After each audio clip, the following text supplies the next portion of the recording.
I am Declan, 32 years old. 10 years ago, I walked out of my family home with absolutely nothing but a cheap laptop, a trash bag full of clothes, and a crushing sense of rejection. While I was struggling to build a software business from the ground up, eating instant ramen and sleeping in my freezing car, my parents told me I was a worthless dropout who would never amount to anything. They laughed at me in front of our entire extended family during a holiday dinner. They treated me like a disease. But there is one thing they did not know. The bank was about to foreclose on their precious suburban estate, and I was the anonymous buyer who had just purchased their mortgage and the deed out from under them.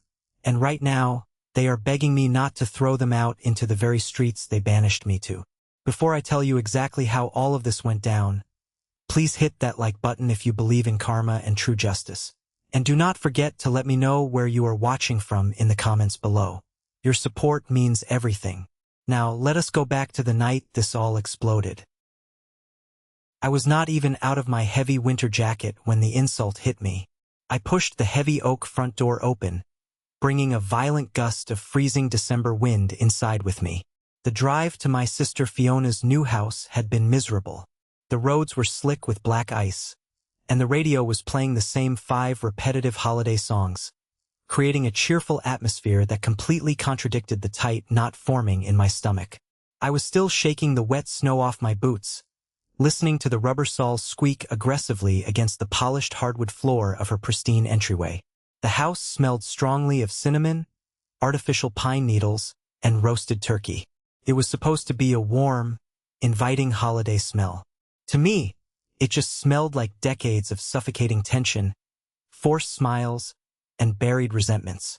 I could hear the loud, overlapping chatter coming from the living room. There were heavy glasses clinking, booming laughter echoing off the high ceilings, and the unmistakable sound of a family that functioned perfectly fine without my presence. I hung my wet jacket on the brass rack by the door.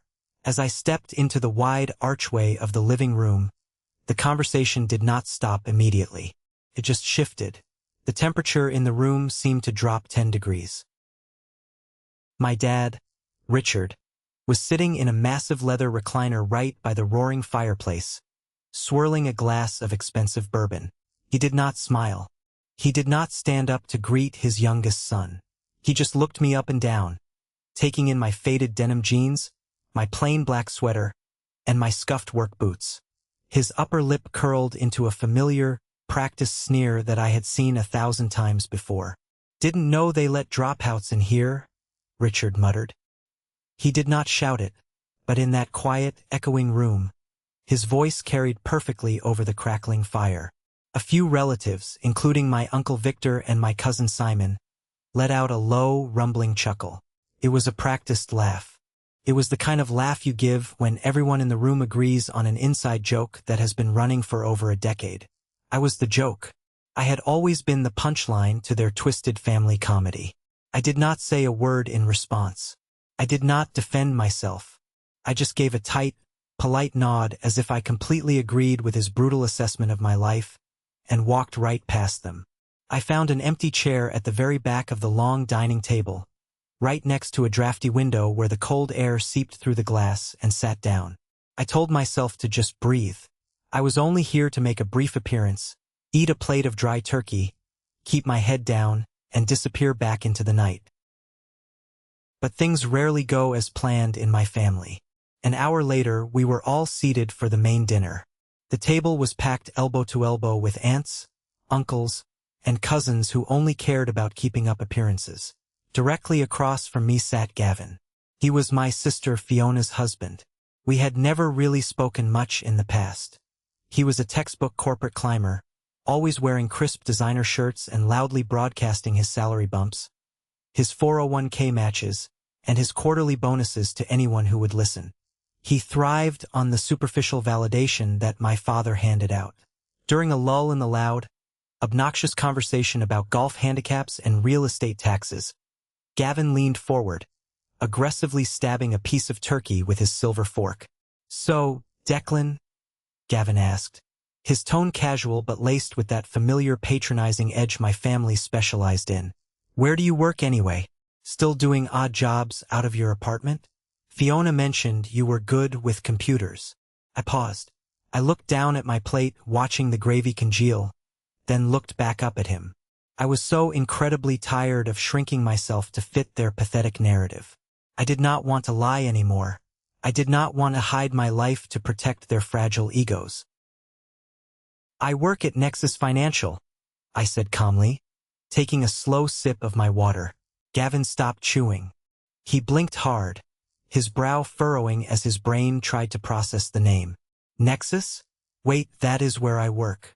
That is a major financial tech firm. Gavin put his fork down. His eyes narrowed as he looked me over again, taking in my messy hair and my unbranded clothing, clearly trying to reconcile the name of his prestigious company with the family failure sitting across from him. What department are you in? Are you in IT support? Did they stick you in the basement? I am not in a department, I replied, keeping my voice perfectly flat. Gavin stared at me. He slowly pulled his expensive smartphone out from beneath the table. I watched his face illuminate by the harsh blue light of the screen. His thumb swiped a few times as he furiously typed into his company directory. Then his eyes widened to the size of saucers. He looked at the screen, then back at me. His jaw physically dropped open, exposing the half-chewed food in his mouth. He looked like he had just seen a ghost. Wait, Gavin breathed out, his voice completely cracking. You are Declan Hawthorne. You are my CEO. The clinking of silverware stopped. The quiet chatter died instantly. The entire dining room went dead silent. You could have heard a pin drop on the thick carpet. Every single pair of eyes at that long table snapped toward me. The silence was heavy, oppressive, and thick with 1,000 unspoken questions. To understand that suffocating silence, you have to understand the massive shadow I had to grow up in. You have to understand exactly what it cost me to sit at that table, and the immense pain I endured to build the empire Gavin just discovered. I thought the worst was over, but the nightmare was just beginning. Our household was never a place of unconditional love. It was a vicious scoreboard, and I was perpetually losing the game. At the absolute top of that scoreboard sat my older brother, Preston. Preston was the golden child. He was everything my parents wanted to project to their wealthy, suburban community. He got straight A's on every report card, he played varsity lacrosse, he went to church on Sundays wearing a pressed suit without complaining, and he knew exactly how to charm my parents' wealthy friends at the neighborhood HOA meetings. When Preston walked into a room, my dad's chest puffed out with immense pride. He would throw his arm around Preston's shoulder and introduce him as his legacy. When I walked in, my dad usually checked his watch, found an excuse to leave the room, or told me to go fix my posture. I was not a bad kid. I was never in trouble with the law. I just was not interested in the standard corporate path they had mapped out. While Preston was memorizing history dates to pass his standardized exams, I was buying bulk candy from Walmart and selling it out of my locker at a premium to the kids who forgot their lunch money. I was fixing broken laptops and shattered phone screens for neighborhood kids, charging a flat fee based on the complexity of the repair. I understood supply, demand, and profit margins long before I understood algebra. But in my house, the hustle was never respected. Only perfect test scores and social conformity mattered. The dinner table was always a miserable battleground. My mom, Beatrice, would serve the food and immediately turn her entire physical attention to Preston. She would ask about his chemistry test, her eyes shining with absolute adoration. Preston would brag about setting the curve, dominating his classmates, and securing a letter of recommendation from the dean. Then, almost as an afterthought, she would look at me, her smile dropping instantly, and ask if I managed to stay out of detention. It was not physical abuse. It was a slow, dripping faucet of emotional neglect that rusted my soul. They chipped away at my confidence daily, reminding me constantly that I was second best. When it came time for college, the disparity became undeniable and permanent. My parents sat us down in the formal living room and announced that they had saved up a substantial college fund over the last 18 years. "We are giving the entire fund to Preston," my dad said, crossing his arms and looking at me like I was a terrible stock investment. He has the grades to get into a top-tier university. It is an investment in a guaranteed future. Declan, you will have to take out student loans or figure it out yourself. We are not wasting good money on someone who barely applies himself. I sat there on the expensive velvet sofa, staring at the grain of the wooden coffee table. I did not scream. I did not argue. I just nodded slowly. I realized then, with crystal clarity, that in their eyes, I was a liability. Preston got the tuition paid in full, the brand new car for his commute, the nice apartment near campus, and the unspoken promise of a hefty inheritance. I got a bus ticket and a massive stack of complicated financial aid forms. I promised myself that day I would work harder than anyone else on the planet to prove them wrong. I took double shifts at a greasy local diner, coming home smelling like fried food and bleach. I coded websites and built software architecture late into the night until my eyes burned and my vision blurred. I thought that if I could just build something of my own, if I could just show them a massive check, they would finally look at me the way they looked at Preston. I was young, incredibly naive, and still deeply desperate for my father's approval. By the time I was 20, I was physically and mentally exhausted. I was carrying a full course load at a state college while secretly running a software startup out of my cramped, freezing dorm room. It started as a small scheduling tool for local real estate businesses to manage their property viewings, but within a year, it caught fire. Suddenly, I had real corporate clients paying real money. I was managing complex servers, taking angry customer service calls between biology lectures, and sleeping maybe 3 hours a night on a stained mattress. Something had to give. I could not do both. The business had massive, explosive potential. My degree was just an expensive piece of paper I was chasing to make my toxic parents happy. So, right before midterms, I made the call. I dropped out. I drove home that weekend to tell them. I thought they would listen to reason and look at the actual data. I brought my laptop. I printed out my revenue sheets, my user growth charts, my projected income for the next fiscal year. I walked into the living room, my heart pounding aggressively against my ribs, and laid the papers on the coffee table. I told them I withdrew from my classes. I explained my business was taking off, I had paying corporate clients, and I needed to focus on it full-time to capture the market share. My dad looked at the papers on the table like they were covered in toxic waste. He did not even pick them up to look at the numbers. His face turned a dark, dangerous shade of purple. He stood up, towering over me, radiating pure fury. He slammed his fist on the table so hard the porcelain coffee mugs rattled and nearly tipped over. "You quit!" Richard roared, the veins in his neck bulging. "You threw away your entire education to play on your stupid computer. You have absolutely no discipline, Declan. You are a lazy, ungrateful kid looking for an easy way out." My mom started crying hysterically, playing the ultimate victim. She sobbed into her hands, wailing about what they were going to tell the neighbors at the next country club dinner. Preston had just secured a prestigious internship at a massive firm, and now they had to admit their youngest son was a college dropout. I pleaded with my dad to just look at the revenue. I held out a sheet of paper showing a 5-figure monthly income. He violently smacked it out of my hand. It fluttered to the floor, landing near his expensive leather shoes. He told me he did not care about my fake internet money. He told me in the real world, people respect degrees and titles, not pipe dreams. "You are a failure, Declan," he yelled, pointing a shaking finger toward the front door. "If you walk out that door as a dropout, do not expect a single dime from us ever again. You are entirely on your own. Do not come crying to me when you are bankrupt." I looked at my mother, desperately hoping for a lifeline, a word of comfort, anything. She just turned her back to me and stared out the window. My chest tightened until I felt like my ribs were cracking. I bent down, picked up my revenue sheet, folded it neatly, and put it in my pocket. I told them I was on my own. I turned around, walked out the front door, and did not look back. The next 10 years were a brutal, solitary grind. I moved into a terrible, roach-infested apartment where the heat barely worked in the winter. I lived on instant noodles, cheap coffee, and pure spite. Every waking moment was poured into Nexus Financial. I built the software architecture from scratch. I pitched it to skeptical, arrogant investors who laughed me out of boardrooms. I handled the rejections, the late nights, the constant, suffocating anxiety of nearly missing payroll. There were times I wanted to quit. Times my business bank account was overdrawn, and I did not know how I was going to pay my server costs. But every single time I felt like giving up, I remembered my dad's face.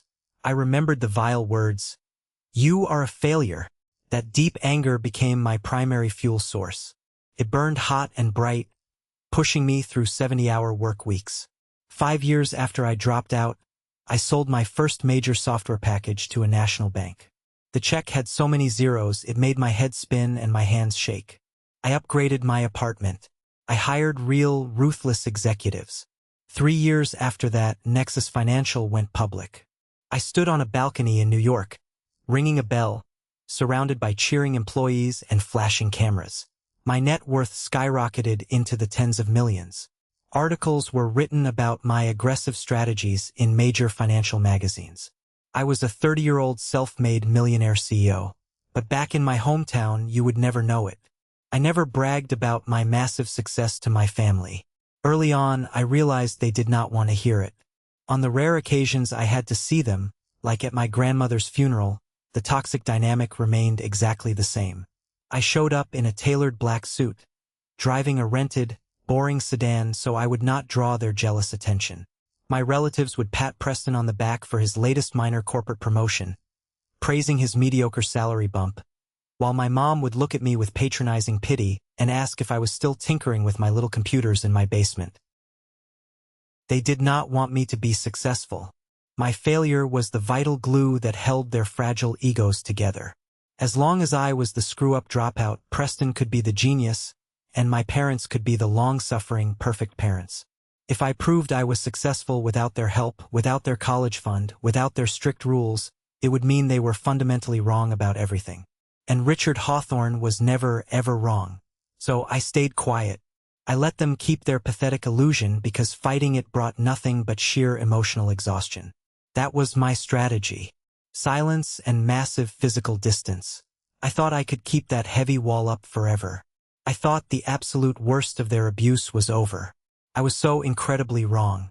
A few weeks before Christmas, my phone buzzed on my mahogany desk.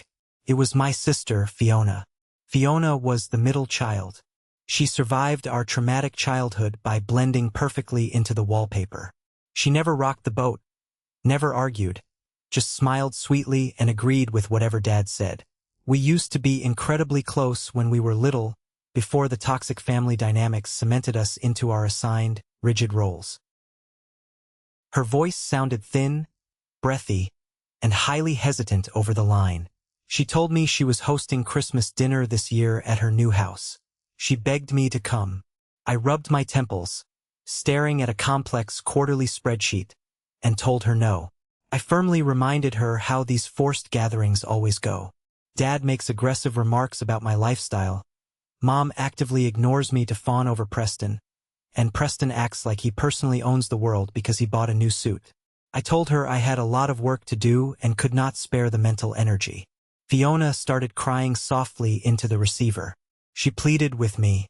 She said it had been years since we were all together in one room. She wanted her kids to know their uncle. And then she dropped the perfectly calculated line that hooked me. She said Dad had changed. She promised me, through her tears, that he had mellowed out with old age. She claimed he even asked about my health the other day and seemed genuinely concerned. She swore on her life it would not be like before. It was a trap, of course. My logical, analytical brain knew that. People like my father do not mellow out. They do not magically find empathy. They just find new, sharper angles to attack from. But there is a part of you, a broken, childish part of your soul, that never stops hoping your family will finally love you and accept you. I loved my sister. I desperately wanted to see my niece and nephew. And a tiny, foolish, irrational part of me wondered if maybe, just maybe, enough time had passed to heal the wounds. I relented against my better judgment and told her I would be there. I decided to play it incredibly safe. I did not want to trigger any of Preston's or my dad's raging, deep-seated insecurities. I left my expensive luxury watch on my dresser. I drove my reliable 5-year-old truck instead of my high-end sports car. I wore an old winter jacket I had owned for years. I wanted to blend in, eat some turkey, make small talk about the weather, and leave without a screaming match. Which brings us right back to that freezing dining room, staring down the barrel of my family's ignorance. Gavin had just dropped the bomb that shattered their reality. "Wait, you are my CEO?" The silence was thick, suffocating, and absolute. Every silver fork was frozen in mid-air. Every pair of eyes bounced frantically between me and Gavin. I sat there, leaning back slightly in my chair near the drafty window, keeping my face completely neutral and unreadable. Uncle Victor was the first to break the heavy tension. He let out a loud, forced bark of laughter that sounded more like a cough. He waved his large hand dismissively across the table and told Gavin not to be ridiculous. He confidently stated that I just ran a little IT fixing thing out of my apartment, and Gavin probably just saw a name that looked similar in the directory. Gavin violently shook his head, staring at his phone screen like it held a winning lottery ticket. He looked pale, almost sick. He told Victor he was looking at the official corporate directory right now. Declan Hawthorne, founder and chief executive officer of Nexus Financial. Gavin looked up at me, his eyes wide with a chaotic mix of absolute shock and sudden, paralyzing fear. He asked, his voice trembling, if I really owned the entire company. I looked him dead in the eye, didn't blink, and said yes.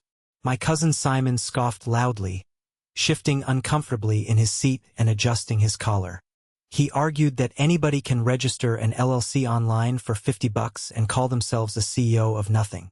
He said it did not mean it was a real, functioning business. Gavin shot back defensively, his voice rising in panic. He told Simon that Nexus has 2,000 employees globally. He said the company just opened a massive branch in London and handled major real estate and financial asset portfolios for Fortune 500 clients.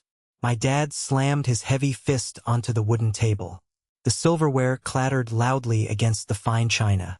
The veins in his neck were standing out, pulsing with rage. He looked absolutely furious. He was not proud of his son. He was not pleasantly surprised. He was furious that I had successfully shattered his carefully constructed narrative of my failure. Richard pointed a thick, accusatory finger at me across the turkey. He yelled that making a few bucks on the internet was not a big deal. He said being a CEO of some tech fad did not mean I had any actual life skills or moral character. He aggressively called me out for quitting school, reminding everyone that I took the easy way out.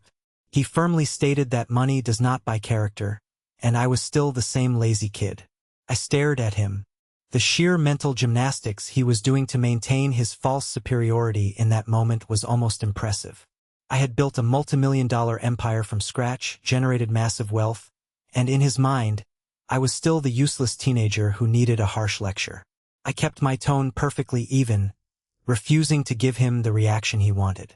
I told him I had worked 80-hour weeks for 10 years straight, bleeding for my company, and there was absolutely nothing easy about it. My mom snapped at me from the other end of the table. Her face flushed a deep, angry red as she demanded to know why I hid this from them. She accused me of maliciously deceiving my own family. She called me highly secretive and selfish for letting them worry about me all these years while I was supposedly hoarding wealth. I felt my jaw tighten painfully.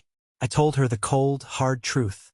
I said in 10 years, she never once asked me what I actually did for a living. Not once. She assumed I was a massive failure, and I just stopped wasting my breath correcting her. Preston chimed in, eager to defend his crumbling throne. My older brother leaned back in his chair, swirling his expensive red wine in his glass. He wore a designer cashmere sweater and a look of supreme, toxic arrogance. He told me I hid this on purpose because I actively wanted to embarrass them tonight. He accused me of wanting a dramatic, theatrical reveal to make myself feel superior to the family that raised me. The room was vibrating with intense, suffocating hostility. My own family was looking at me like I was a criminal intruder who had kicked down their front door and stolen their silver. My sister Fiona, the one who begged me to come, was staring firmly at her lap, refusing to make eye contact with me, refusing to say a single word to defend me. I pushed my chair back quietly. I told them I did not come here to fight. I said I only came because Fiona told me things were different, that we could just be a family. Fiona stood up quickly, her voice trembling in manufactured panic. She begged me not to go yet. She hurried over to a side table in the corner and brought back a rectangular box wrapped in shiny red paper with a gold ribbon. She held it out to me with shaking hands. Her smile was incredibly tight, her eyes pleading with me to just take it and play along with whatever sick game was happening. For a brief, stupid second, my heavily guarded heart actually softened. A Christmas gift from the whole family. Maybe this was their awkward, disjointed way of trying to bridge the massive gap between us. Maybe there was a thoughtful gesture inside that proved they cared. I took the box. It was heavy, shaped exactly like a thick book. I pulled the gold ribbon and tore the red paper away. I stared at the cover. It was a paperback book. The bold yellow letters on the cover read, "Finding Success After Failure. How to Rebuild Your Life When You've Hit Rock Bottom." I stared at it. My brain could not process the cruelty of it at first. I looked up.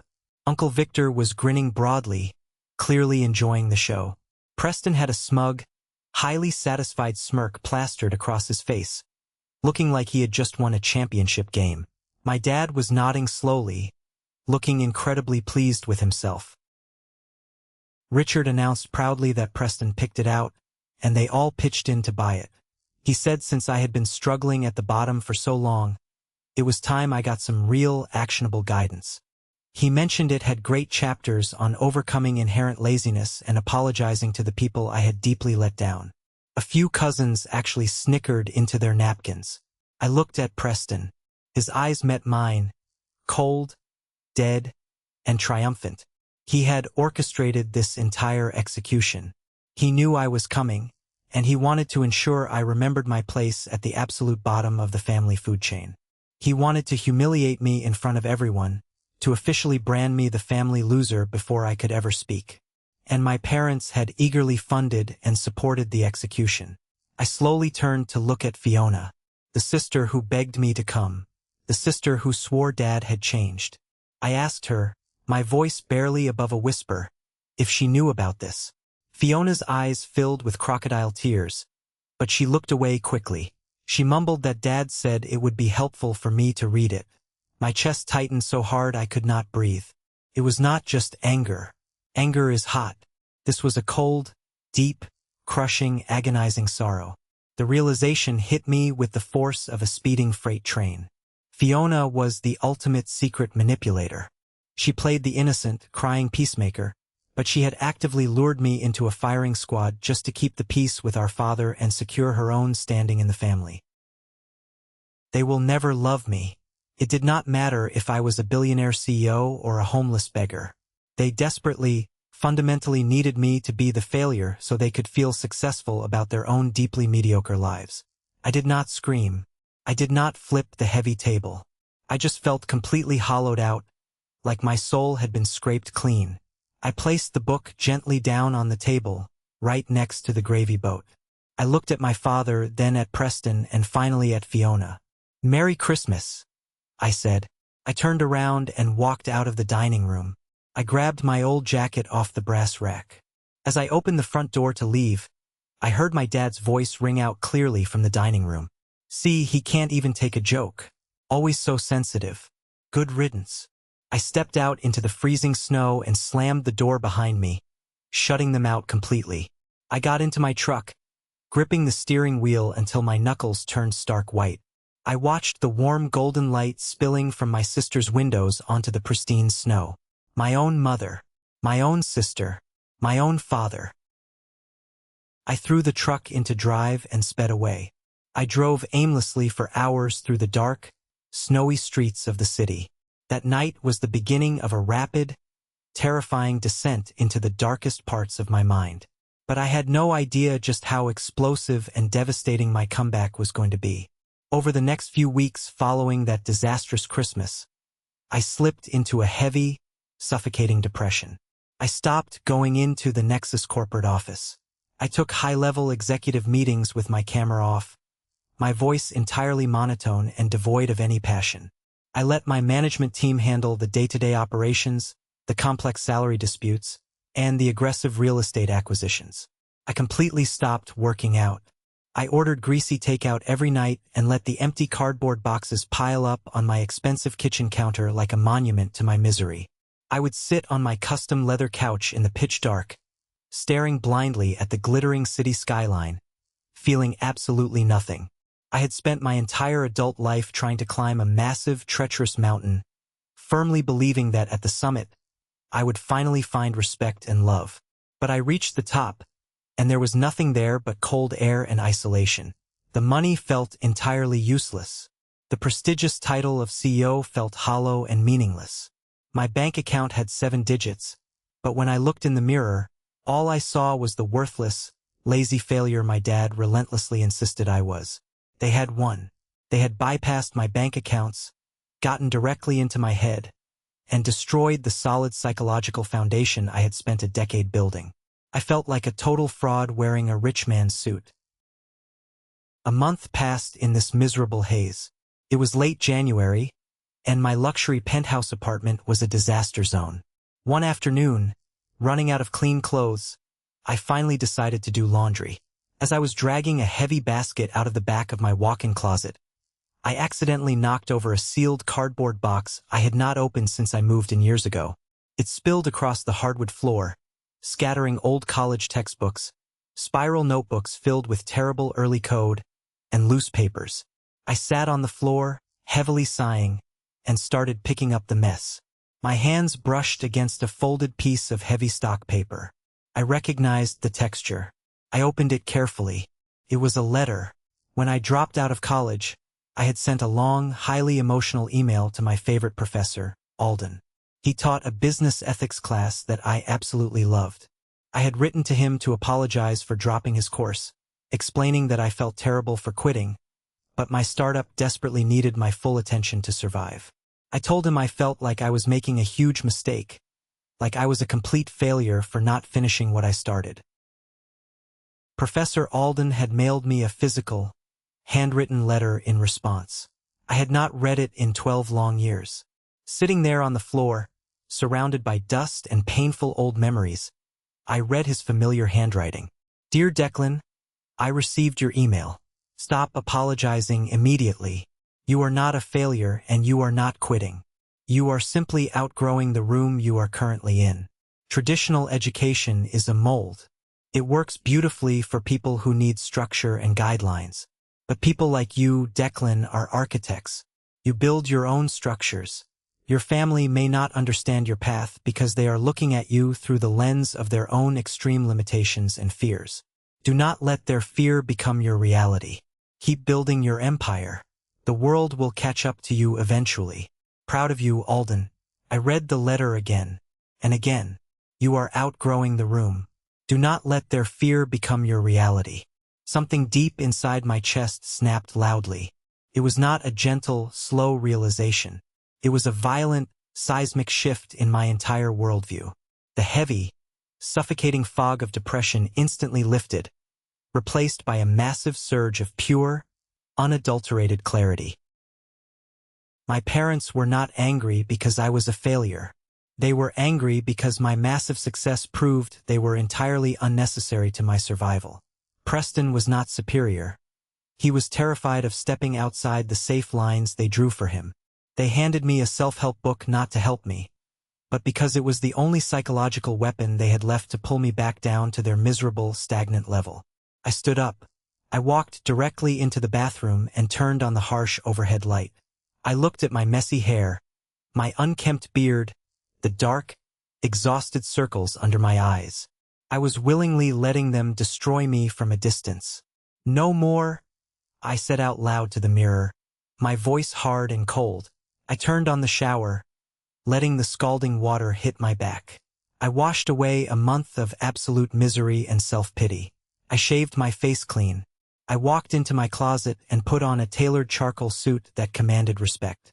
I picked up my phone and called my executive team, telling them I was coming back to the office immediately and I needed all department heads in the boardroom. The victim inside me was dead and buried. I was not the terrified boy seeking his father's approval anymore. I was a king returning to his board, and it was time to radically change the rules of the game.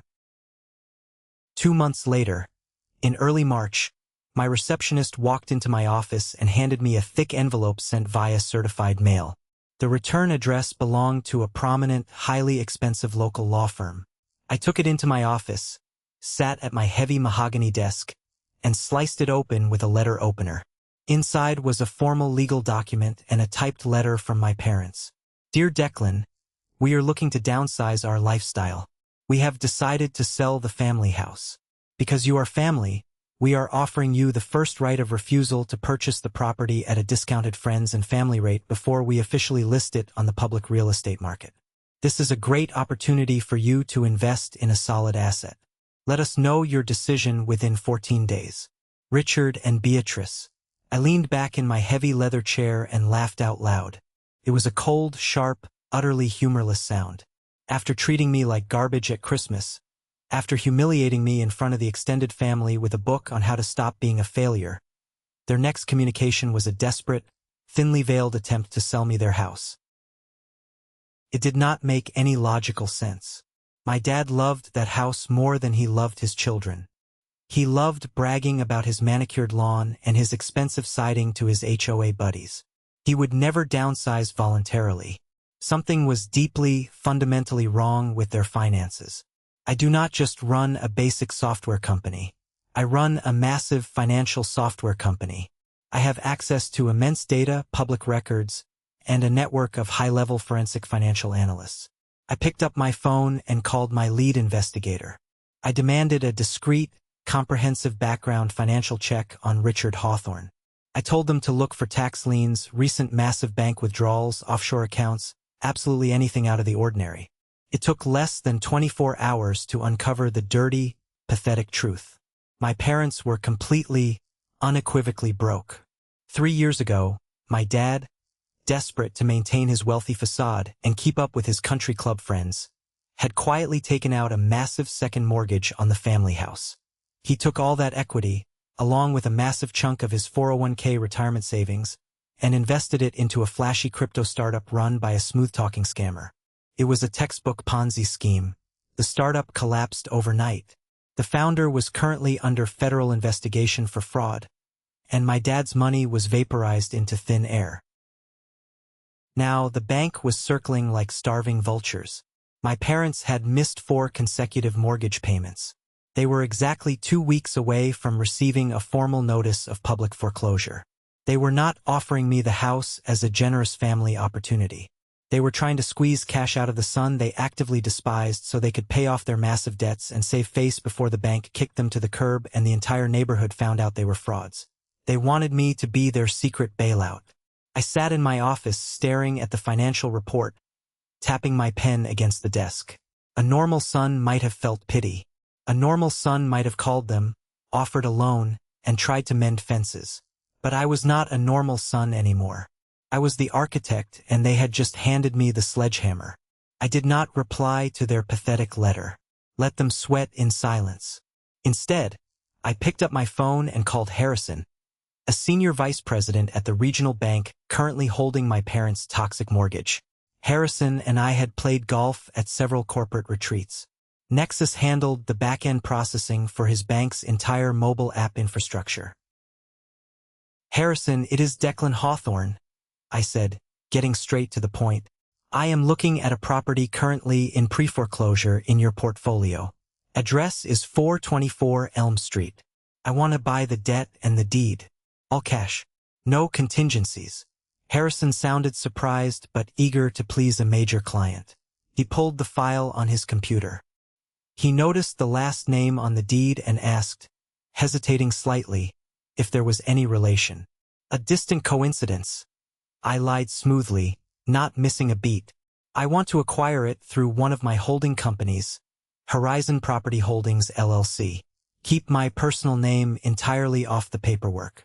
Can we close quietly by the end of the month? Harrison agreed immediately. The bank was absolutely thrilled to get a toxic asset off their books without a messy, expensive public auction. Within 10 days, the complex transaction was complete. I bought the house for 20% below market value. My parents' mortgage was wiped out by my holding company, but they no longer owned the roof over their heads. But I did not evict them right then. That would be too quick, too merciful. I needed them to feel safe. I needed them to firmly believe they had outsmarted the system and secured their fake legacy. Just as the real estate deal closed, my HR director, Nadia, walked into my office and handed me a thick manila folder. It was a comprehensive background report on Gavin, my brother-in-law. Nadia informed me that Gavin had abruptly quit his job at Nexus the day after the Christmas dinner and jumped ship to a struggling competitor. But Gavin had blatantly, recklessly lied. He had claimed on his new resume that he was a senior executive strategist at Nexus, managing high-level corporate contracts and overseeing 3 regional sales teams. He claimed he reported directly to the board of directors. In reality, Gavin was a glorified spreadsheet manager in the logistics department who had never once stepped foot on my executive floor. He had used my company's prestigious name and a completely fabricated promotion to secure a massive bump in salary that he did not deserve. I closed the manila folder, feeling a cold, predatory smile creep onto my face, and slid it into my leather briefcase. Gavin had just handed me a loaded gun, and I knew exactly when and where I was going to pull the trigger. The storm was coming, and my toxic family had absolutely no idea they were standing right in the crosshairs. 2 weeks into a very rainy, miserable April, my personal cell phone vibrated loudly against the polished mahogany surface of my office desk. I ignored it at first. I was keeping my eyes firmly locked on the complex real estate projections glowing on my dual monitors. My legal team was in the middle of closing a massive commercial acquisition, and I did not have the patience for distractions. But the phone buzzed again, vibrating its way toward the edge of the desk. I finally reached over, picked it up, and glanced at the bright screen. It was a text message from my sister, Fiona. I had not spoken a single solitary word to her since that absolutely disastrous Christmas dinner. I had zero intention of being the first one to reach out. But the message was sitting right there, taking up the screen, practically begging to be read. She wrote a long, rambling paragraph. She started by saying that Dad was turning 65 next month. She explained that they were doing a highly exclusive, private family dinner at the Oak Room downtown to celebrate his milestone. She claimed, with what I can only assume was a straight face, that he specifically asked if I would come. She ended the text by promising it would be just the immediate family, a few close relatives, and absolutely no drama. She begged me to say yes and be the bigger person. I sat there and stared at the words "no drama" for a very long time. The sheer, unadulterated audacity of that specific phrase almost made me laugh out loud in the empty executive office. It was a cold, humorless laugh. They had literally handed me a wrapped book telling me I was a complete, worthless failure in front of 20 relatives. They had ambushed me in the cruelest, most calculated way possible, using the holiday spirit as a weapon. But now, because it was a milestone birthday and they wanted nice pictures for their social media, we were all supposed to play happy family again. We were supposed to sweep a lifetime of emotional abuse under the expensive rug. I leaned back in my heavy leather executive chair. I stippled my fingers together and tapped my thumbs against my chin, looking out the floor-to-ceiling windows at the sprawling city skyline. Normally, the old Declan would have swiped the notification away immediately. I would have let the suffocating silence be my absolute, final answer. I would have called my lawyer to finalize the next quarter's acquisitions and forgotten all about their petty existence. But the board was completely set now. The pieces were exactly where I needed them to be. I officially owned the house they were currently sleeping in. I held the deed, the title, and the full legal rights in a locked, fireproof filing cabinet just a few feet away from me. They had absolutely no idea that their cruel, ungrateful dropout son was now their landlord. This upcoming dinner was not an obligation anymore. It was not a trap for me to fall into. It was an opportunity. It was the absolute perfect stage for a reckoning that had been 12 years in the making. I picked up my phone and typed back a very simple, concise response.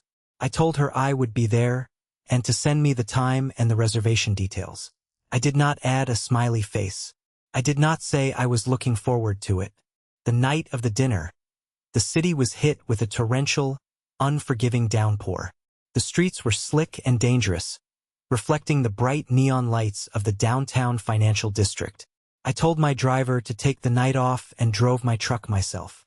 I arrived at the Oak Room exactly 20 minutes early. In the corporate world, I learned that there is a distinct, undeniable psychological advantage to being the first person in the room. You completely control the territory. You establish the baseline energy. You force your opponents to walk into your space on your terms, completely disrupting their comfort zone. The Oak Room was exactly the kind of pretentious, grossly overpriced establishment my father loved to frequent to maintain his facade of immense wealth. It was dark, incredibly expensive, and specifically designed to be intimidating to the working class. Thick, dark mahogany paneling lined the tall walls.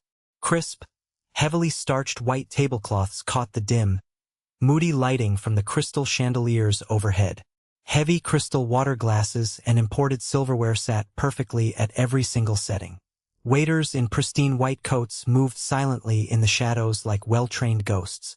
The entire place smelled heavily of aged leather, expensive cigars wafting from the private lounge next door, and rich roasted meats. I checked my reflection in the ornate gold mirror near the entrance of our reserved private dining room. I did not wear the old, faded winter jacket this time. I wore a dark, perfectly tailored charcoal suit made of imported Italian fabric. I skipped the tie to keep it modern. The cut was absolutely flawless, screaming quiet luxury. I wanted to look sharp, undeniably successful, but completely and utterly unbothered by the grand occasion. I walked into the private room Fiona had booked, bypassed the seats near the door, and took my seat at the absolute far end of the long table. I was sitting at the head. I ordered a glass of sparkling water with a twist of lemon, placed my hands on the table, and waited for the circus to finally begin. They arrived in a loud, bustling, chaotic cluster about 10 minutes past the hour. I could hear Uncle Victor's booming, obnoxious laugh echoing down the quiet, carpeted hallway before the heavy oak doors even swung open. They spilled into the private room, shaking freezing rain off their expensive wool coats and loudly complaining about the miserable city traffic and the lack of valet parking. Uncle Victor walked in first, loudly clapping his hands together and rubbing them for warmth. Then came my cousin Simon and his wife, both busy looking down at their phones, completely disconnected from reality. Then Preston appeared.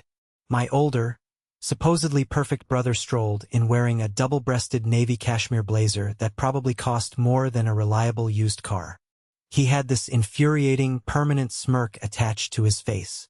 It was the highly punchable look of a man who firmly believed he was the smartest, most attractive, and most important person in any room he graced with his presence. Finally, the guests of honor walked in. My mom, Beatrice, was wearing a thick, flashy pearl necklace and a tight, highly practiced smile that did not reach her cold, calculating eyes. My dad, Richard, walked a half step ahead of her. He puffed his chest out aggressively, adjusting his expensive silk tie. He looked around the private dining room with a critical eye, acting as if he owned the entire restaurant and was just conducting a routine inspection of his property. The entire loud group froze for a fraction of a second when they collectively realized I was already sitting there, firmly planted at the head of the table. The loud, obnoxious chatter died instantly, replaced by a thick, awkward tension. I did not stand up to greet them. I did not wave my hand. I did not even offer a fake smile. I just took a slow, deliberate sip of my sparkling water, set the heavy crystal glass down silently on the coaster, and met my father's gaze directly across the length of the long room. Richard spoke first. His voice was tight, guarded, and completely lacking the usual booming, arrogant authority he constantly tried to project. He said he was glad I could make it through the terrible storm. I replied smoothly, keeping my tone entirely flat, giving away absolutely nothing of the storm brewing inside me. I told him I would not miss this night for the world. Everyone awkwardly shuffled around the table to take their assigned seats. Gavin, my brother-in-law, practically ran to the other side of the room. He sat as far away from me as physically possible. He kept his eyes glued to the white tablecloth and nervously, repeatedly adjusted his silverware. He knew that I knew about his entirely fake resume. He knew his fraudulent promotion and his inflated salary were entirely in my hands. The anxiety was practically eating him alive from the inside out, and he was sweating through his crisp shirt. Fiona gave me a quick, trembling, apologetic smile from across the room, but she looked utterly exhausted, like she had not slept in a solid month. The first hour of the dinner was an absolute masterclass in aggressive, suffocating, meaningless small talk. The silent waiters brought out massive, dry-aged ribeye steaks and poured incredibly expensive bottles of red wine. We all sat there and pretended we were a normal, loving, supportive family. We talked extensively about the miserable spring weather. We talked about Preston's upcoming luxury golf trip to Florida. We talked about Simon's boring new landscaping project for his backyard. Every single person at that long table actively, desperately danced around the massive, aggressive elephant in the room. Nobody mentioned the Christmas disaster. Nobody mentioned the cruel self-help book. And absolutely nobody dared to utter the words Nexus Financial. They were so terrified of addressing the truth, so scared of acknowledging my massive wealth and their own toxic behavior, that they simply pretended the last few months had never happened. When the heavy main courses were finally cleared away by the waitstaff, the sommelier poured fresh wine into everyone's glasses. My dad cleared his throat loudly. He pushed his heavy chair back, stood up, and straightened his posture. He picked up his crystal wine glass and tapped it lightly with his silver butter knife. The soft, ringing sound brought the room to an immediate, highly respectful halt. He projected his voice deeply, making sure even the waiters lingering quietly by the door could hear his grand speech. He started by thanking everyone for braving the rain to celebrate with him. He talked about how 65 is a big, important number. He said it makes a man look back at his long life, at the legacy he has built from the ground up through hard work and determination. He looked around the beautiful, expensive table and boldly declared that looking at his family made him realize he was a very, very wealthy man. He paused for dramatic effect, bowing his head slightly in fake humility. My mom dabbed the corners of her dry eyes with a linen napkin, playing the part of the devoted, emotional wife perfectly.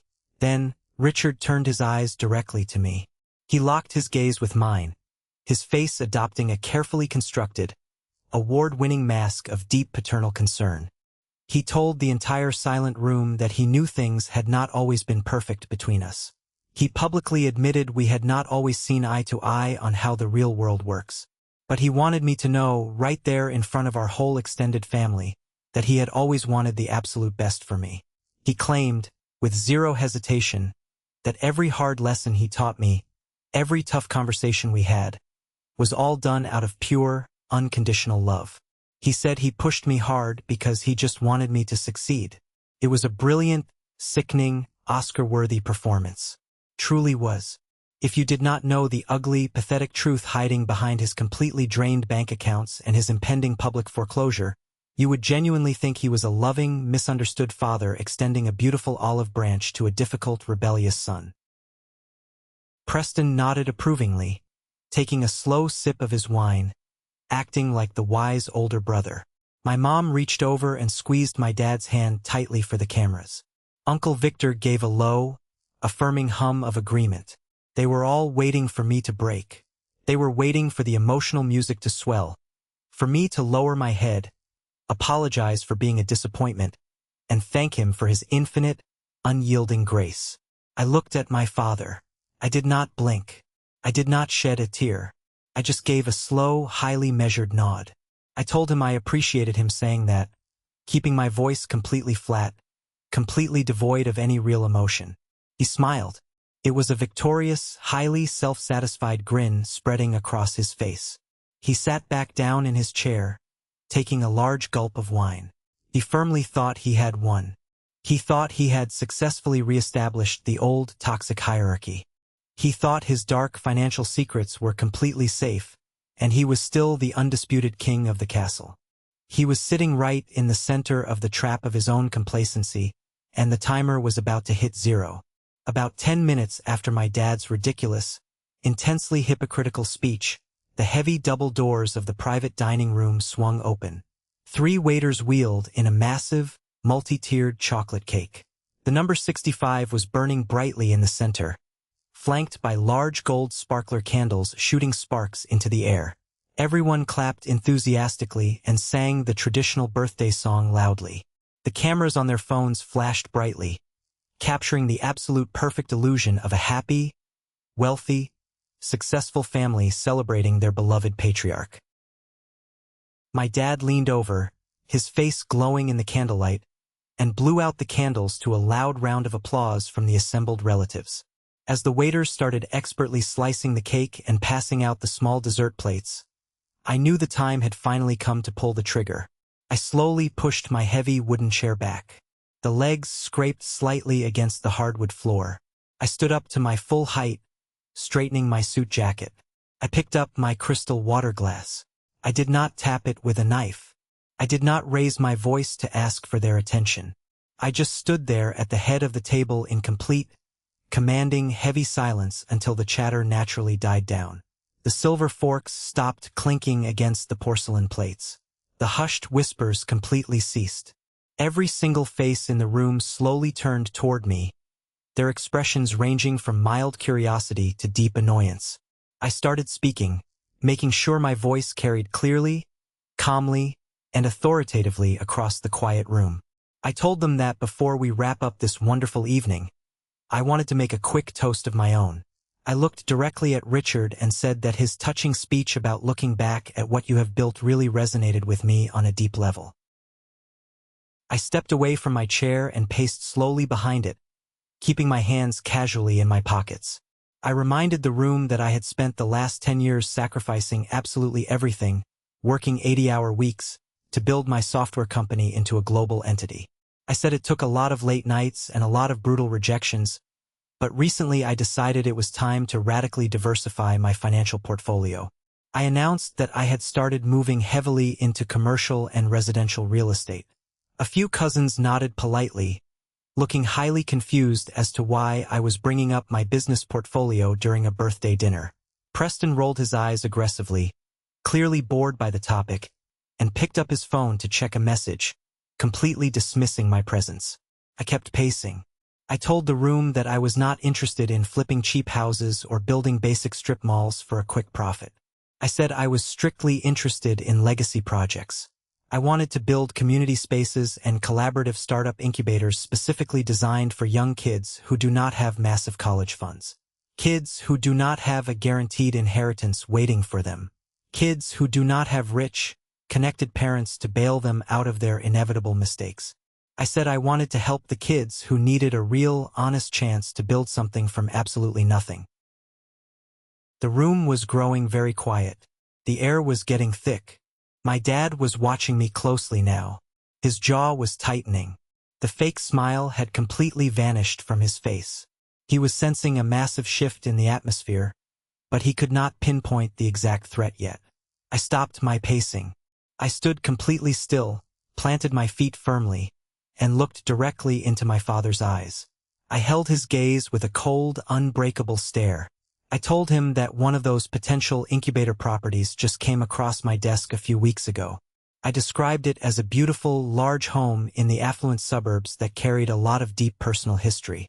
But, I added, keeping my voice steady, the current owners were in a really tough, highly desperate financial spot. So I bought it. I paused. The silence in the private room grew incredibly heavy. It was almost suffocating. You could hear the faint, muffled sound of jazz music playing in the main dining area outside our closed doors. You could hear people breathing. "I bought your house, Dad," I said clearly. The reaction was instantaneous. My mom's dessert fork slipped from her trembling fingers and clattered loudly onto her china plate. Uncle Victor stopped chewing his chocolate cake, his mouth hanging slightly open in pure shock. Preston's smug, arrogant smile instantly vanished, completely replaced by a look of sheer, unadulterated confusion. My dad's face went completely blank. All the color drained rapidly from his cheeks, leaving him looking pale and sickly under the warm lighting. He demanded to know what kind of sick, twisted joke this was, his voice dropping to a harsh, panicked whisper. I leaned forward slightly, resting my knuckles firmly on the crisp white tablecloth. I told him it was absolutely not a joke. I stated with legal precision that I hold the deed, the title, and the full property rights through Horizon Property Holdings LLC, my private holding firm. I let my eyes sweep slowly across the table, making sure every single relative, every aunt, and every cousin was paying absolute attention to my next words. I wanted them to witness the complete and utter destruction of the golden pedestal they had worshipped for decades. But the interesting part of the story is not that I bought it, I continued, my voice colder and harder than the ice sitting in my glass. The interesting part is exactly who I bought it from. I did not buy it from you, Dad. I bought it directly from the bank because you did not have the legal right to sell it to me anymore. You were 4 months behind on your massive mortgage payments. You were exactly 2 weeks away from public foreclosure. Richard roared. The sound ripped from his throat like a wounded animal. His face suddenly turned a violent, terrifying shade of purple. He half stood from his chair, knocking his crystal wine glass over. The dark red liquid spilled across the pristine white cloth like fresh blood.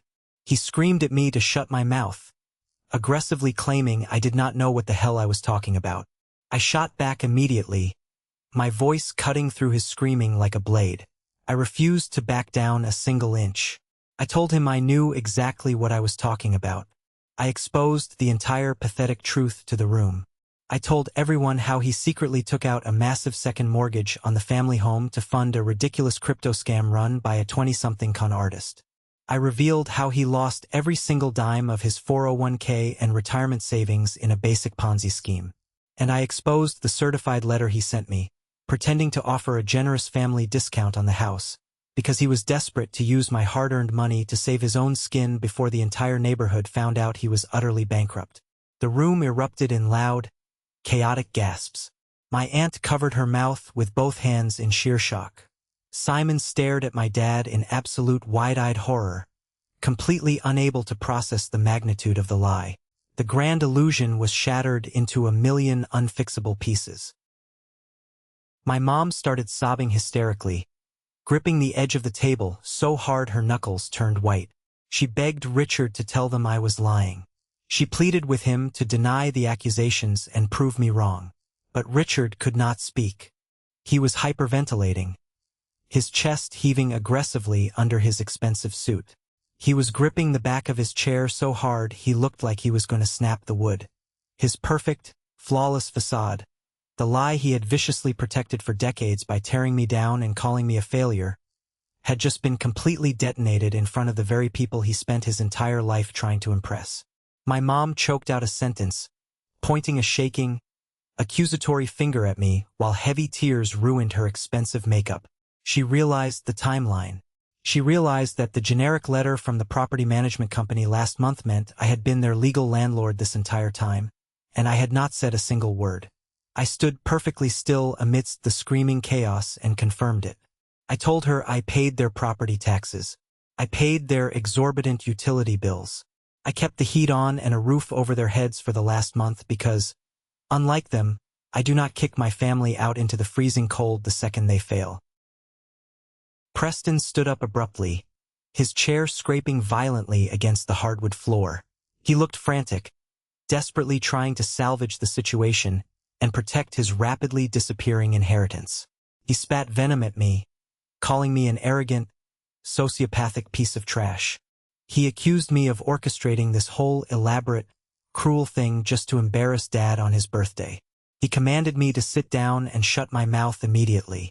I snapped back, my voice cracking through the room like a whip, silencing everyone. For the first time in my entire life, I did not back down from my older brother. I stared right through him, projecting every ounce of executive authority I possessed. I told Preston he did not get to take the moral high ground here. I reminded him that he sat at a dining table on Christmas Day and laughed hysterically while he handed me a book about being a failure. I told him the only difference between us is that his humiliation of me was built on lies, cruelty, and deep-seated jealousy, while my humiliation of him was built on certified bank records, legal facts, and his own father's incompetence. Preston opened his mouth to yell back, but absolutely nothing came out. He looked at the horrified faces of the relatives around the table, realizing nobody was going to step up and defend him. He slowly, defeatedly sank back into his chair, looking incredibly small. I turned my attention back to my father. He looked 20 years older than he had when the dinner started. He looked incredibly small, deflated, and fundamentally broken. I let the sharp anger drain from my voice, leaving only a cold, businesslike detachment. I told him I did not do this to destroy him. I did this to finally take back control of my own life. I explained that for 12 years, he used his money, his house, and his highly conditional approval as weapons to keep me pinned beneath him. I told him that now he has no money, he has no house, and I no longer care about his approval. The toxic power dynamic was permanently over. My mom wailed, burying her face in her hands, her shoulders shaking violently. She cried out that they were my parents, and I could not legally do this to them. She begged to know where they were supposed to go. I reached into my inside suit jacket pocket. I pulled out a folded, notarized legal document and tossed it casually onto the center of the table. It slid across the smooth wood and came to a stop right next to the ruined, half-eaten birthday cake. I stated clearly that they had exactly 60 days. I told them that document was their formal, legal notice to vacate the premises. I announced that after 60 days, my commercial construction crews were moving in to gut the entire interior of that house. I was turning it into a collaborative workspace for young kids who have big ideas but no support system. I told them I was going to fill that house with exactly the kind of people they threw away like garbage. Richard whispered, his voice trembling with a chaotic mix of helpless rage and absolute disbelief. He accused me of evicting my own flesh and blood into the street. I corrected him, my expression unyielding and cold. I told him I was reclaiming a property. I reminded him that he evicted me a very long time ago, when I was just 20 years old. Let's pause for a moment. Thank you for staying with me this far, you're truly amazing. Please help me by liking the video and commenting the number 1 below so I know you've been here with me until this point. This not only helps more people discover this story, but also lets me know that my experiences mean something to someone. Your support is the greatest motivation for me to keep sharing the rest of this journey. My dad could not take it anymore. The crushing, undeniable reality of his complete financial and social ruin was suffocating him in that room. He pushed his chair back so violently it tipped over backwards and crashed loudly onto the floor. He did not look at me. He did not look at his brother Victor, or his favorite golden son Preston. He just turned, his head bowed in absolute, humiliating defeat, and stormed out of the private room. The heavy oak doors swung wildly shut behind him, sealing his fate. My mom scrambled awkwardly to her feet, grabbing her expensive designer purse with violently shaking hands. She shot me a look of pure, unadulterated venom. She hissed through her heavy tears that I was permanently dead to her, before running out into the hallway after him, her heels clicking desperately against the tile. Within 5 minutes of my parents fleeing the restaurant, the private dining room was almost entirely empty. Uncle Victor, Simon, and the rest of the hypocritical cousins awkwardly excused themselves, hastily throwing cash on the table for their expensive drinks. They were entirely unable to make eye contact with me.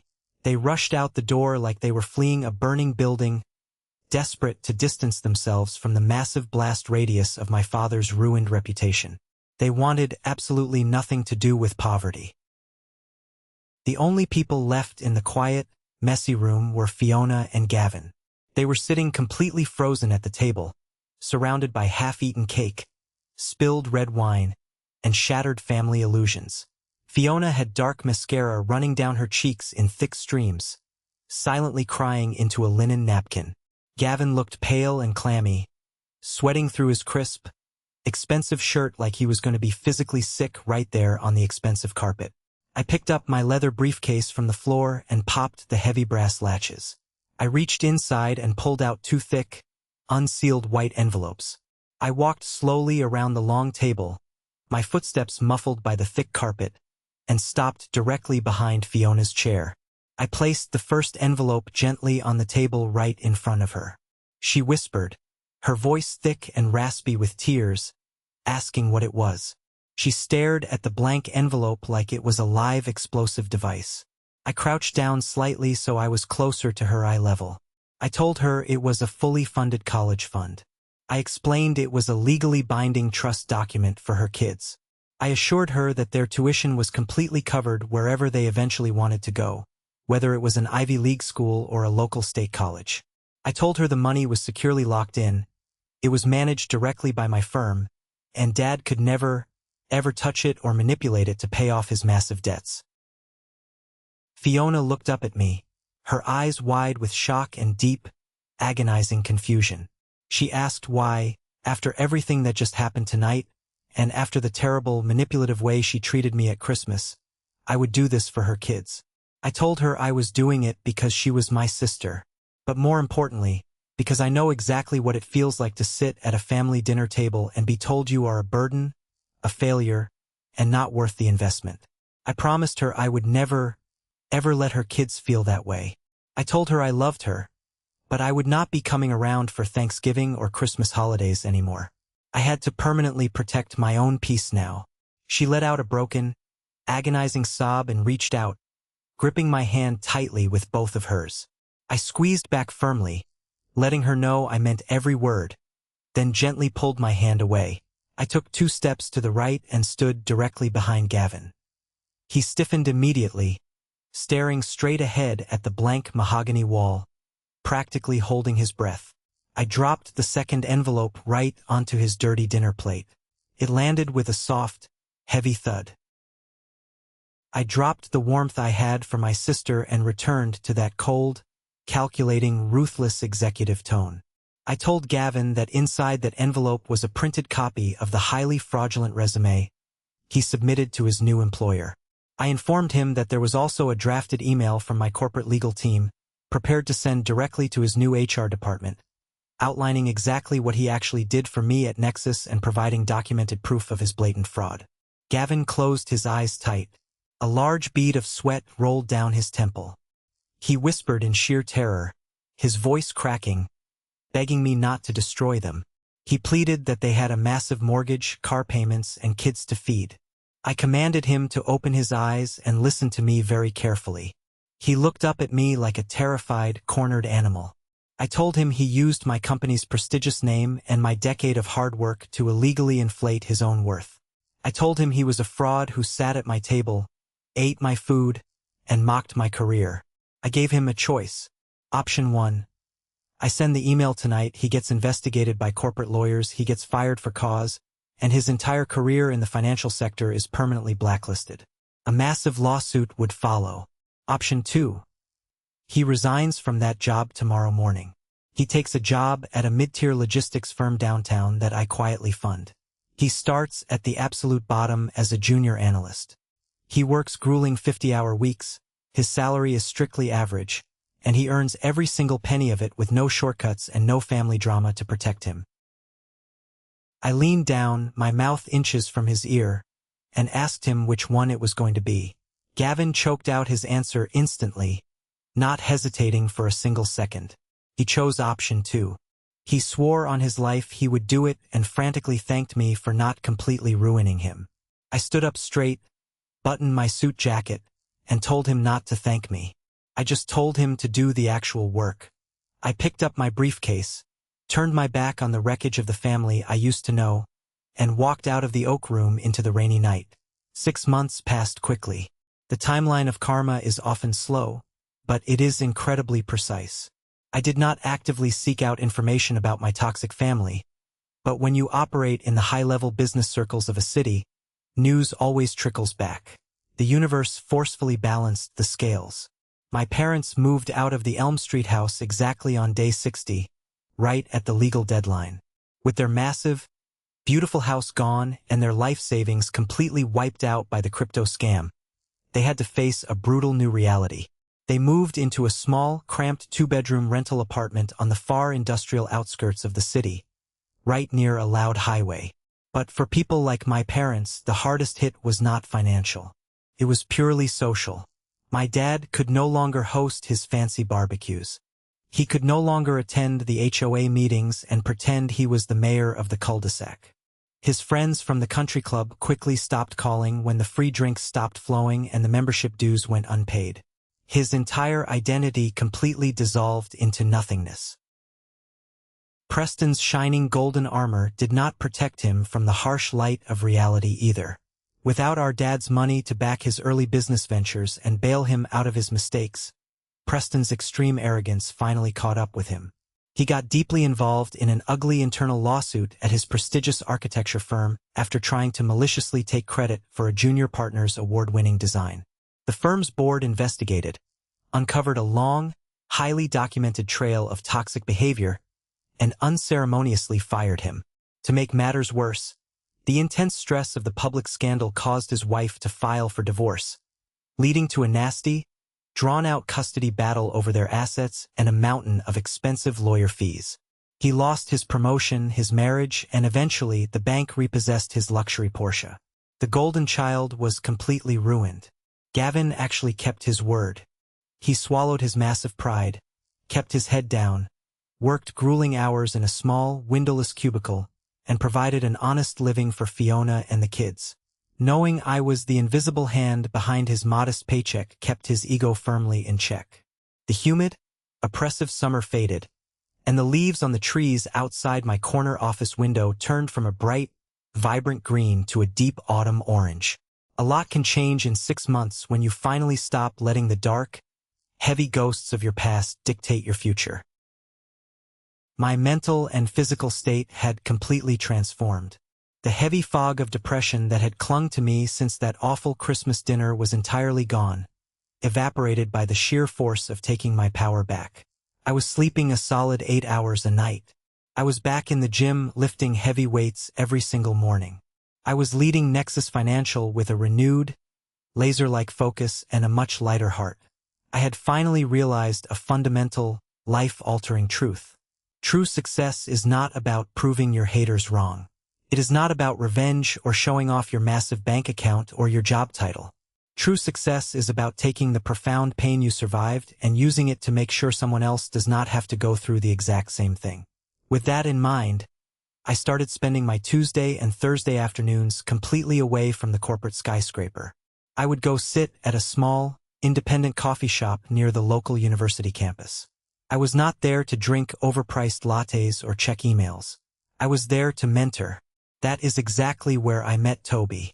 Toby was a 19-year-old kid in a worn-out, faded gray hoodie sitting in the corner booth by the window. He was furiously typing lines of code into a cheap laptop that looked like it was held together by duct tape, superglue, and pure hope. The very first time I saw him, I felt a strange, tight pang in my chest. I saw a lot of myself in him. He was brilliant, incredibly scrappy, highly driven, and completely, utterly unsupported by his family. His parents did not understand technology or startup culture. They aggressively wanted him to drop his computer games and take a safe, minimum-wage job at a local shipping warehouse to help pay bills. I bought him a sandwich one afternoon and sat down across from him. I asked to look at his code. He was building a highly complex mobile app designed to help low-income families navigate the incredibly confusing maze of medical insurance claims and hospital billing errors. The code was messy, and the user interface was highly clunky, but the core idea was pure gold. It had massive, life-changing potential. Over the next few months, I slowly became the father figure to Toby that Richard Hawthorne never was to me. I did not just write him a fat check and wish him luck. I gave him my actual time. I sat with him for hours showing him how to build a clean, professional, compelling pitch deck. I taught him how to calculate burn rates, profit margins, and customer acquisition costs.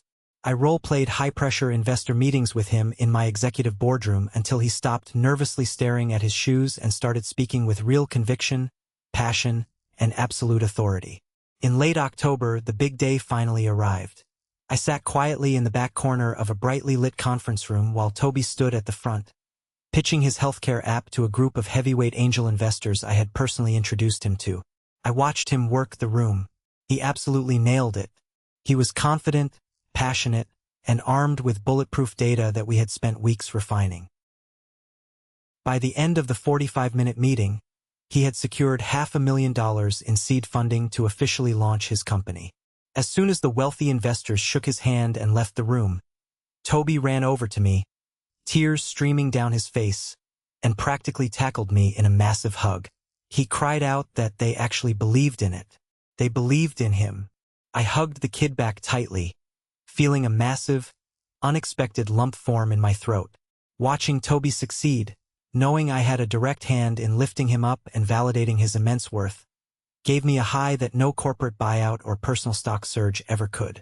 I realized in that profound moment that I was not just building software anymore. I was building people. I had finally healed the broken, rejected kid inside of my own heart by becoming the exact mentor I had always desperately needed when I was 20 years old. On a quiet, snowy morning in late December, exactly 1 year to the day after that fateful Christmas dinner where I was handed the cruel self-help book, I drove my truck down Elm Street. The affluent neighborhood looked exactly the same, covered in a pristine, beautiful blanket of white snow. I pulled into the wide driveway of the house I grew up in, but it was not just a house anymore. I walked up the familiar concrete front steps, brushing snow off my coat, and pushed the heavy front door open. The old, triggering smells of cinnamon, artificial pine, and suffocating tension were completely gone. The dark, oppressive floral wallpaper that my mother loved had been entirely stripped away. The interior walls that used to separate the formal living room, the kitchen, and the dining room had been completely knocked down by my commercial construction crews, creating one massive, breathtaking open-concept space. The floors were poured, polished concrete. Bright, modern, industrial lighting hung from the reinforced ceiling. Massive glass whiteboards covered the remaining walls, filled top to bottom with complex coding equations, aggressive marketing funnels, and frantic brainstorming notes written in colorful dry erase markers. The space was absolutely buzzing with loud, vibrant, positive energy. 30 young, hungry, brilliant entrepreneurs were sitting at sleek communal desks, typing furiously on laptops, arguing passionately over software features, and drinking terrible coffee from cheap paper cups. This was the Horizon Incubator. It was alive and it was beautiful. I walked slowly over to the back corner of the room, right by the large bay window that looked out into the snowy backyard. It was the exact spot where the heavy mahogany dining table used to sit. It was the exact spot where I had sat 12 months ago, holding a book about overcoming failure while my own blood relatives laughed at my expense. Now, 2 young women were standing in that exact spot, furiously but happily debating the user interface of an educational platform they were building to help underprivileged kids learn to read. They did not know the dark, toxic history of this room. They did not know the pain, the terrible insults, the tears, and the screaming matches that used to live inside these walls. They only knew that someone out there believed in them enough to give them a safe, fully funded space to build their wildest dreams. I stood there in the background quietly watching them work, listening to the beautiful hum of ambition and collaboration filling the room. I was not the high school dropout anymore. I was not the failure. I was not the family disappointment hiding in an oversized, worn-out winter coat, begging for scraps of affection. I had taken the very foundation of my deepest trauma, the literal house where my self-esteem was systematically dismantled, and turned it into a massive launchpad for the future. I had completely broken the cycle of generational toxicity. I had built my own table, and I was inviting the whole world to sit down and eat. Thank you so much for sticking around and listening to my story. I know it was an incredibly long journey full of incredible ups and painful, dark downs, but it is one I felt I needed to share with all of you. Family dynamics can be incredibly complicated, toxic, and messy. Sometimes the absolute hardest thing you will ever have to do is walk away from the people who share your blood in order to protect your own peace and build your true, authentic life. Never let anyone, Not even your parents dictate your worth or tell you that you are a failure. Sometimes the best way to protect yourself is to build a brand new table and invite the world to sit with you. Have you ever faced something similar with your own family? Have you ever had to walk away to save yourself? Share your story in the comments below, and don't forget to like and subscribe so you don't miss the next journey.